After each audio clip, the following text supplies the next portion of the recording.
여러분 안녕하십니까? 오늘도 말씀 함께 나누겠습니다. 마태복음 5장 14절입니다. 너희는 세상의 빛이라. 산 위에 있는 동네가 숨겨지지 못할 것이요. 아멘. 예수님께서는 그리스도인이 가져야 될 8가지의 성품을 가진 사람들을 가리켜서 2가지 별명을 주셨습니다. 하나는 소금이고요. 소금이라는 별명이고, 하나는 빛이라고 하는 별명입니다. 소금은 방부제 역할을 하는 것이죠. 그리고 두 번째는 맛을 내는 역할을 합니다. 소금은 언제나 조용히 소리 없이 스며드는 역할을 합니다. 그리고 소금은 언제나 그 양이 많지 않습니다. 아무리 필요하더라도 소금은 소량을 사용합니다. 잘 보이지가 않습니다. 그러나 소금은 결정적인 역할을 하는 것이죠. 음식에 소금이 빠지면 무엇으로 맛을 내겠습니까? 바로 그런 역할이 그리스도인들의 모습입니다. 그리스도인들은 세상에서 영웅처럼 살아가지 않습니다. 반대로 그리스도인들은 바보 같습니다.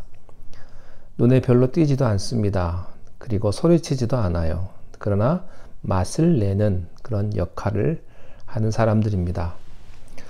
예수님께서 한 가지 더 말씀을 하셨어요. 그리스도인에게 있어서 그리스도인의 별명, 그것은 빛입니다. 이 빛은요, 소금과는 반대의 그런 모습으로 나타납니다. 공공연하게 분명하게 드러납니다. 누군가 다 볼 수 있는 모습으로 드러납니다. 소금은 안으로 녹으면서 역사를 합니다. 그러나 빛은 밖에서 힘있게 자기 존재를 밝히면서 드러나는 것이죠. 빛은 속성상 숨겨질 수가 없습니다.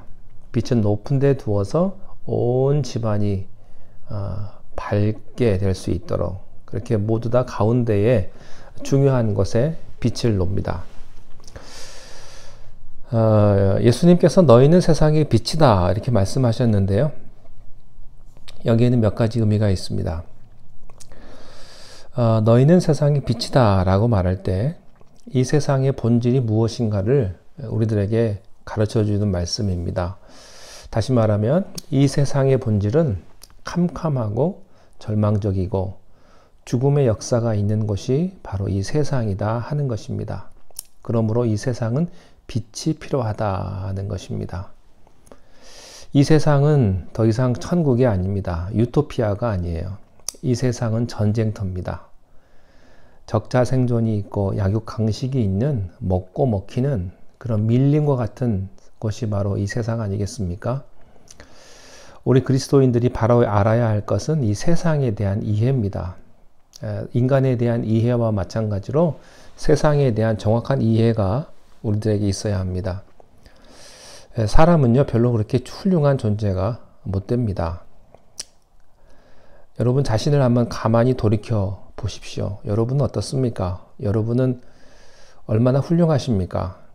사실 나를 돌이켜 보면요, 죄밖에 없어요. 생각한 것마다 못된 것이고요. 욕심으로 가득 차 있고요. 권력 욕심에 가득 차 있는 스스로를 발견하게 될 것입니다.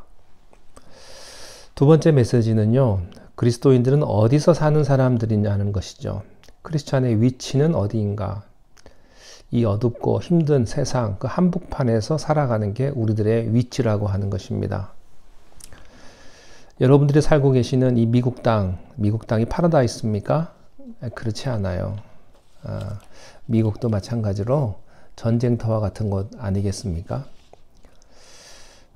세 번째 생각할 주제는요, 예수님이 너희는 세상의 빛이다 라고 하셨을 때 그 빛은 어떤 역할을 하고 있느냐는 것입니다. 산 위에 있는 동네가 숨겨지지 못할 것이다. 빛의 고유하고 독특한 역할은 어두움을 드러내는 것입니다. 빛이 없을 때는요, 어두움이 어두움인지를 깨닫지 못합니다. 죄가 죄에 대해서 제일 무지합니다. 사람은 자기가 얼마나 큰 죄인인지 모릅니다. 왜냐하면 어두움에 있는 사람은 자기가 어두움에 있다는 사실을 잘 깨닫지를 못하기 때문에 그렇습니다. 그러나 갑자기 불이 켜졌습니다. 누군가가 불을 켰어요. 그때 사람들은 환호성을 지를 것입니다. 이야, 이렇게 눈앞이 다 보이는구나. 내가 그동안 못 봤구나. 그때 깨닫습니다. 자기가 어두움에 있었다고 하는 사실을요. 예수 그리스도가 자기에게 오기 전에는 모르고 살았어요. 자기가 한참 괜찮은 줄 알고 착각하면서 살아왔습니다. 내가 이만하면 나도 인간답게 떳떳하게 살아왔다고 그가 이야기를 합니다. 그러나 예수님께서 내 삶에 들어올 때 내 삶이 얼마나 절망적이었고 죽음의 길이었나를 우리가 깨닫게 되는 거죠. 이것이 바로 빛의 역할입니다. 빛이 들어오면 어두움이 노출되고요. 빛이 들어오면 잘못된 모든 것이 드러나게 되어 있습니다. 예수님께서 오실 때 바로 빛으로 오셨고 모든 어두움을 노출시키셨습니다. 요한복음 8장 12절에 나는 세상의 빛이니 나를 따르는 자는 어두움에 다니지 아니하고 생명의 빛을 얻으리라 이렇게 말씀하셨어요. 그러니까 예수 그리스도께서 빛이신 것이죠. 그런데 예수님은요, 예수님 자신도 빛일 뿐만 아니라 한 걸음 더 나아가서 너희들도 우리들도 세상의 빛이다 라고 말씀하십니다. 여기에 우리 그리스도인의 역할이 있습니다. 그리스도인의 위치는 세상 속에 살아가는 것이죠. 절대로 우리는 세상과 동떨어져서 산 꼭대기에서 사는 사람들이 아니고 무인도에서 사는 사람들이 아닙니다. 우리가 사는 그곳은 우리 현주소는 바로 이 죄 많은 세상이라고 하는 것입니다. 여러분, 우리의 위치는 세상 한가운데서 그들을 위해서 세상을 위해서 빛을 발하는 사람들입니다.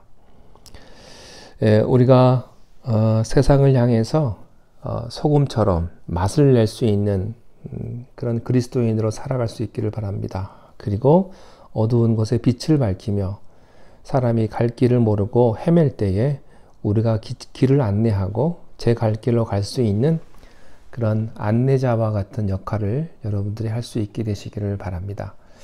너희는 세상의 빛이다. 여러분들은 세상의 빛이십니다. 주님의 은혜가 오늘도 함께 하시기를 바랍니다. 기도하겠습니다. 하나님 아버지, 우리를 세상의 빛으로, 세상의 소금으로 살게 하셨습니다. 어둡고 또 썩어져가는 세상 가운데서 이 세상을 밝히며 이웃의 앞길을 인도하며 그들을 참된 길로 인도할 수 있는 빛과 같은 모습으로 살아갈 수 있도록 우리의 모든 삶을 주께서 인도하여 주옵소서. 주의 말씀은 내 발의 등이요 내 길의 빛이라고 말씀하셨습니다. 오늘도 그 말씀으로 우리 앞길을 인도하여 주시고 말씀대로 순종하며 살아가며 기쁨으로 살아가는 우리가 되게 축복하여 주옵소서. 예수님 이름으로 기도하옵나이다. 아멘.